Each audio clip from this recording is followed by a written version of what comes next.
Ô Celson, esse final de semana foi de bastante repercussão ali daquela polêmica, eu vi até que você postou nas redes sociais sobre a questão da figura do agente autônomo de investimento. A influenciadora de finanças Natália Arcuri deu uma entrevista ao portal E-Investidor. Para quem não viu, ela acabou falando que é ruim, né, investir pelo banco ou ter o auxílio de um agente autônomo porque eles estão cuidando do interesse deles. Eu queria que você falasse aqui para a gente como que você avalia essa declaração, se você acredita que ela acabou realmente generalizando ali o trabalho de toda uma categoria. Primeiro eu acho que ela generalizou, e toda generalização se acaba cometendo erros, né? Profissionais ruins, eles existem em todas as categorias, banco, agentes autônomos, consultores, e por aí vai. Eu acho que ela quis falar mais sobre o modelo de negócio, eu acho que isso que era o mais importante na discussão dela, que era o modelo de negócio, onde um banco, ele tem ali, primeiro, né, anteriormente os bancos tinham só os seus produtos nas prateleiras, mensalmente eles tinham que vender uma campanha específica para previdência, para PIC, né? A gente vê esses títulos de capitalização, poupança, e não se preocupavam mesmo com o investidor, infelizmente, tarifas extremamente elevadas. E aí você teve o processo de desbancarização, onde várias empresas, plataformas de investimentos entraram nesse mercado e aí começaram a oferecer todo tipo de produto. Porque a gente tinha discussão que era produtos bons, ou você precisava de muito dinheiro para investir, os prazos eram longos, e aí houve uma desbancarização, vindo principalmente pelos agentes autônomos de investimentos. Depois a gente teve ali os bancos que muitos não cobrando tarifas para atrair investidores também. Agora, a grande discussão é essa, quer dizer, você tem profissionais, como eu citei, ruins em qualquer setor, né, em qualquer segmento. O que ela deveria, na minha opinião, era ter falado do modelo de negócio, onde o modelo do agente autônomo ele é baseado, né, num rebate, num comissionamento. Isso até eu cito, né, nas minhas redes sociais, na minha postagem, que era, olha, se você é baseado, você tem um fundo, e alguns fundos eles não pagam rebate, eles não pagam comissionamento sobre o dinheiro investido, né?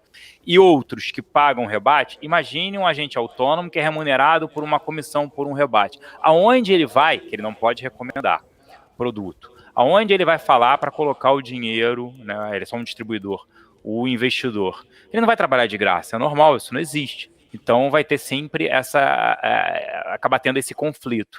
E aí, se ela tivesse falado mais sobre conflitos de interesse, né, a exclusividade junto ao cliente, no consultor de investimentos, não. Né, nós somos, o cliente é exclusivo nosso. Onde estiver o dinheiro, você consegue atendê-lo e devolver um rebate. Eu acho que entrou muito nessa discussão, né, o pessoal fala, né, criou-se uma treta, mas acho que foi muito mais pela generalização e falando que ele só pensa nele. Eu conheço excelentes agentes autônomos de investimento. Eu queria trazer o Marco também para a nossa conversa agora. Marco, e você, como que avalia essa declaração ali da Natália Arcuri? Concorda com o Celson? Bom dia, Celson. Obrigado pela provocação aí também de sempre. Enfim, assim, eu concordo, mas concordo muito pouco. Porque eu acho que assim, tanto eu como o Celson, a gente conhece talvez boa parte dos profissionais agentes autônomos do país, né? Não quase talvez a totalidade deles, seja na XP, seja em outras corretoras, bancos, enfim, ligados a bancos ou não. E na média, pelo menos aqueles que eu conheço, eles são bem melhores, bem mais qualificados, né? São certificados, estudam muito. Então, assim, pegar a evolução do que foi um gerente há 10, 15 anos, 20 anos atrás, eles são, na média, são muito mais qualificados, né? São melhores como profissionais, como pessoas mesmo, né? Então, falar assim, pô, a gente precisa pensar também num possível conflito, né? Falar assim, pô, não vai abrir uma conta num agente autônomo, né? Com um assessor. Tá, então com quem que eu vou prestar o serviço? Eu vou lá numa agência bancária. Então, na média, o assessor ele é muito melhor preparado e presta um melhor serviço, pelo menos daqueles que eu conheço do meu universo, da minha avaliação daqueles que estão próximos, tanto gerentes como agentes autônomos, né? O que a minha crítica, que acho que faltou ali, que acho que foi errado, assim, é que a gente precisa realmente uma maior transparência para o profissional e para realmente para o cliente saber como que esse profissional ele é remunerado. Tá? Então, assim, por exemplo, indiquei um determinado produto, na maior parte são produtos bons para o cliente, produtos bons também para a agente autônomo, mas precisa entender como ele vai ser remunerado na frente, depois, na alocação, né? Como é que vai ser o impacto, se é muito, se é pouco. Então, acho que essa transparência que a gente precisa seguir, mas a evolução, acho que a gente está caminhando num lado positivo. Até a gente está vendo outros bancos sinalizando, né, vamos criar a nossa área de agente autônomo, então realmente é uma evolução, né? Outras corretoras falando assim, esse é o modelo que veio para ficar, no mundo inteiro acontece isso. Agente autônomo, consultor de investimentos, a gente está numa evolução, tá? O que a gente precisa realmente, na minha opinião, é maior transparência. Então, acho que assim, a palavra, quando ela coloca ali, o errado foi errado, né? Ou seja, assim, não é que é errado, não. Eu acho certo, inclusive eu tenho um agente autônomo que presta serviço para mim, acho que todos devem procurar e fazer essa comparação, tá? Então, se o agente autônomo é ruim, quem que é melhor, então? Qual que é a melhor opção, né? A gente está num país ainda que a gente tem baixa educação financeira, né? As pessoas não conseguem tomar decisão de investimento sozinho.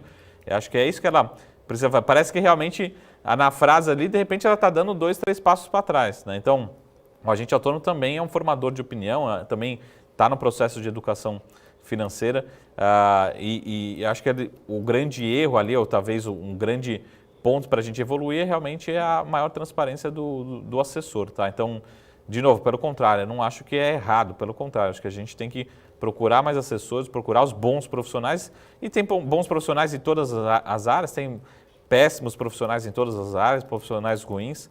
A gente precisa ter, acho que com a educação financeira a gente sabe discernir, diferenciar o bom profissional do profissional ruim, então acho que é isso que a gente precisa qualificar, tá? Então, de novo, acho que foi ali, eu concordo com muito pouco do que foi falado ali, e acho que a melhor palavra, na minha opinião, teria assim, precisamos evoluir, precisamos melhorar o processo, mas longe de ser ruim ter investimentos com assessores, tá? Não é a palavra certa, eu acho que foi um pouco infeliz ali na utilização de algumas palavras, né? Bom, eu queria só para falar, ainda concluir esse assunto, eu queria saber realmente na opinião de vocês. Eu sei que o Celso defende também o formato de remuneração, fala que, né, esse formato realmente está errado de remuneração do agente autônomo, que você acredita que seria melhor que fosse uma taxa em cima do patrimônio investido. Mas a pergunta que eu deixo é o seguinte, até para vocês. E se, por exemplo, nesse formato de ser em cima do patrimônio investido, se a performance for negativa, um exemplo, não ficaria ruim para o investidor, mesmo ele tendo um prejuízo nos investimentos, ter que pagar a comissão por um serviço de assessoria? Como que vocês avaliam isso? Não é que eu ache ruim a cobrança da assessoria, porque lá fora, nos Estados Unidos, 2/3 são consultores, 1/3 são assessores de investimentos, agentes autônomos de investimento. E no Reino Unido, em 2013, foi banido o agente autônomo de investimento. Só tem consultor de investimentos. O meu ponto é uma evolução, como o Marco citou, é uma evolução do mercado, onde a gente primeiro passa por um processo que foi o 2.0, a evolução 2.0, que foi a desbancarização, e mesmo assim, eu diria, não tem 10% fora dos grandes bancos. Esse é o primeiro ponto. Então, o dinheiro ainda está investindo nos grandes bancos. E agora o segundo passo é isso, é com a educação financeira, o cliente é que vai decidir se ele quer vir agente autônomo, mas o que falta, como o Marco citou, eu concordo, é transparência.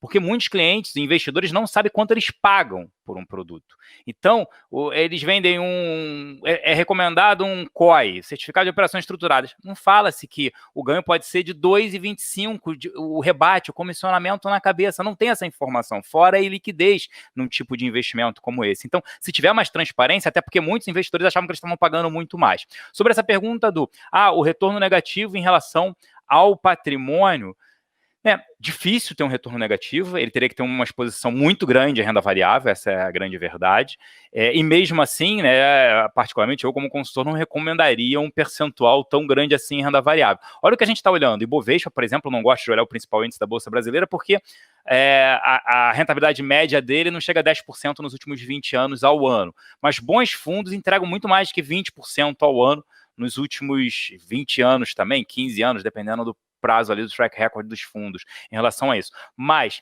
se a gente olhar, o Ibovespa, por exemplo, no ano cai 4%. Apesar de tudo, a gente teve uma crise, o Ibovespa começou o ano ali na casa de 110, 115 mil pontos, 115 mil pontos, foi para 63 mil pontos e voltou. Então é difícil ter uma uma carteira, digamos assim, que ela apresente uma perda num ano. E aí, sobre a cobrança, eu entendo isso que você falou, sobre a cobrança, para encerrar aqui, para não me alongar mais, e aí até mostrar aqui, obrigado, agradecer a vocês, é minha. Cadê o Marco? Só o Marco Saravelli que não tem, viu? Mostra dele. Ó, ele não tem da BMC News. Ele eu não ganhei ainda. Tô na fila de espera. Obrigada, e sobre a taxa é o seguinte... Obrigado vocês. Você tem, como é o patrimônio líquido calculado diário, você tem um ajuste. O consultor vai se receber menos se ele tiver também uma perda. Então, a ideia é que todos ganhem e esse patrimônio cresça com aportes mensais. Mas é óbvio, você tem um tipo de preocupação. Eu lembro, acho que com o Marco, quando nós trabalhamos juntos, a gente até discutia isso. O que era melhor? Um retorno de 0, o retorno foi 0, só que o Bovespa caiu 20. Ou o Ibovespa passou a abrir 20 e a aplicação do cliente subiu 10. O que é melhor para o cliente? A gente se perguntava, às vezes, em relação a isso. Ter 0 de retorno, mas o Ibovespa caiu 20, você outperformou o índice em 20%, ou o índice subiu 20 e sua carteira subiu 10. E quando a gente fez essa pesquisa lá atrás, para clientes da XP, todos prefeririam ganhar 10 e mesmo ter uma performance pior, um desempenho pior do que o índice, porque na outra era 0. Mesmo que a performance tenha sido bem melhor do que o Bovespa. Então, são coisas assim, de educação financeira, no decorrer do tempo, eu acho que isso está melhorando, vocês participam disso, desse processo todo, e a escolha vai ter que ser sempre do cliente, se ele quer agente autônomo, se ele quer consultor. O que a gente tem que hoje elogiar nós temos produtos financeiros para investir, cada vez mais dívida, essa parte toda de crédito, ações, investimentos internacionais, podemos falar de Bitcoin, que ontem, na sexta-feira, também sofreu, hoje está voltando 10%. Então, assim, tem diversas oportunidades de investimentos. E o que as pessoas têm que fazer é investir melhor o seu dinheiro, seja via agente autônomo, seja via consultoria. Ô Marco, quer concluir esse assunto ou a gente pode virar a página? Não, como eu acho que assim, um ponto importante também, principalmente acho que no trabalho do analista ou do consultor, enfim, acho que talvez um pouco menos do agente autônomo, mas talvez uma recomendação de não participar ou até mesmo assim de diminuir uma posição, né? Por exemplo, estamos com, mesmo que o retorno tenha sido negativo, né? Vai falando assim, essa posição aqui não é para você, ou essa posição você está sobrealocado, você está tomando mais risco do que o seu perfil está demandando, enfim, pode ser uma recomendação tão boa quanto uma recomendação de compra numa posição, numa alocação, né?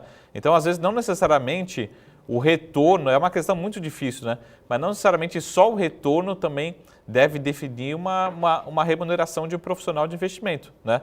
Talvez uma recomendação para zerar uma posição perdedora ou até mesmo alertar de um possível risco adicional, né? Pode ser uma recomendação tão boa quanto uma recomendação de algo que apresente valorização. Então, às vezes, eu acho que essa remuneração através da prestação de um serviço, ela é bem complicada, precisa ser melhor discutida, mas ao mesmo tempo a gente se basear, por exemplo, em um ponto só, né? Se subiu, ganha, se não subiu, não ganha, pode ser muito certo como pode ser muito errado, né? Às vezes você evitar um ativo ou você reduzir uma perda, enfim, um resultado negativo pode ser tão bom quanto um resultado positivo. Então é uma questão muito difícil, né, de avaliar, de precificar. Então, pegar um exemplo aqui bem simples, acho que de entender como vocês estavam falando, né? Você ter a taxa de performance em fundos de ações que vão bater o Ibovespa, mas o Ibovespa cai, como o Celso falou, o Ibovespa cai 50 e meu fundo caiu 20. Ou seja, destruir de valor para o acionista, para o cotista, mas eu recolho taxa de performance porque eu fui melhor do que um benchmark. Ou não devo correr. Eu não estou falando aqui qual que deve ser a metodologia. Estou falando que acho que é um assunto que tem que ser discutido e talvez, de repente, até dar a opção para o cliente escolher. O importante é ser transparente. Fala assim, o que você prefere, qual que vai ser a possibilidade, você prefere sobre o patrimônio, você prefere sobre o retorno, enfim, eu acho que o cliente, ou uma mensalidade fixa, eu acho que o importante é o cliente ter a opção de escolha. E acho que, a princípio, algumas corretoras, alguns bancos já estão sinalizando isso, que acho que é a evolução que a gente está passando, que é muito bem-vinda, né? Então, algumas corretoras, acho que o Itaú já sinalizando essa possibilidade, investindo em assessor de investimentos, né? Eu acho que é o lado bom, então assim, assessor de investimentos veio para ficar, realmente a evolução, e segundo, dando a possibilidade do cliente escolher como deve remunerar quem presta serviço para ele, né?